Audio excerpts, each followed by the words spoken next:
धरती माता की कहानी। धरती माता एक ब्राह्मणी थी। वह बहुत धार्मिक महिला थी। सभी ग्रामवासी उसका बहुत सम्मान करते थे। कोई भी उसकी शरण में आता वह सबकी मदद किया करती थी। मन ही मन भगवान का स्मरण किया करती थी। भगवान की सेवा, पूजा व जरूरतमंदों की सेवा ही उसका परम धर्म था। एक दिन ब्राह्मणी मरकर भगवान के घर गई। वहां जाकर बोली, मुझे बैकुंठ का रास्ता बता दो। स्वर्ग से एक दूत आया और बोला, ब्राह्मणी आपको क्या चाहिए? वो बोली, मुझे बैकुंठ का रास्ता बता दो। आगे आगे दूत और पीछे ब्राह्मणी मंदिर तक गए। ब्राह्मणी बहुत धार्मिक महिला थी। उसने बहुत दान पुण्य कर रखा था। उसे विश्वास था कि उसके लिए बैकुंठ का रास्ता अवश्य खुल जाएगा। ब्राह्मणी ने वहां जाकर देखा, वहां बड़ा सा मंदिर, सोने का सिंहासन, हीरे मोती से जड़ित छतरी थी। चित्रगुप्त जी न्याय सभा में बैठे साक्षात इंद्र के समान शोभा पा रहे थे और न्याय नीति से अपना राज्य संभाल रहे थे। यमराज जी सबको कर्मानुसार दंड दे रहे थे। ब्राह्मणी ने जाकर प्रणाम किया और बोली, मुझे वैकुंठ जाना है।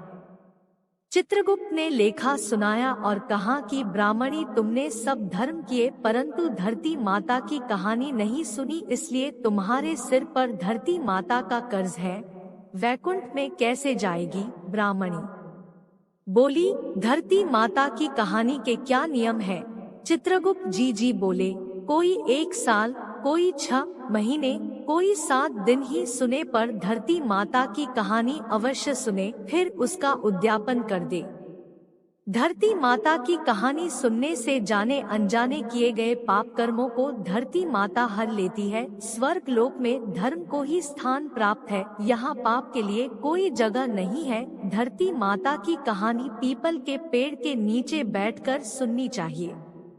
यह बात सुनकर ब्राह्मणी ने प्रार्थना की कि मुझे 7 दिन वापस पृथ्वी लोक पर जाने दो, मैं कहानी सुनकर वापस आ जाऊंगी। चित्रगुप्त जी ने उसका लेखा जोखा देखकर 7 दिन के लिए पृथ्वी पर भेज दिया। ब्राह्मणी जीवित ही गई। ब्राह्मणी ने अपने परिवार वालों से कहा कि मैं 7 दिन के लिए धरती माता की कहानी सुनने के लिए वापस आई हूँ। इस कथा को सुनने से बड़ा पुण्य मिलता है।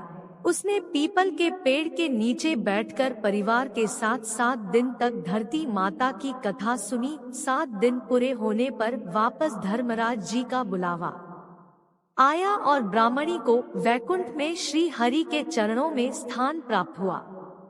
जो कोई भी प्राणी धरती माता की कहानी सुनता है, मृत्यु के समय सभी पाप कर्म धरती माता हर लेती है। वह प्राणी को वैकुंठ में स्थान प्राप्त होता है। धरती माता की जय हो। धरती माता की सदा ही जय हो। जय बोलो धरती माता की जय। YouTube channel you moral story करें।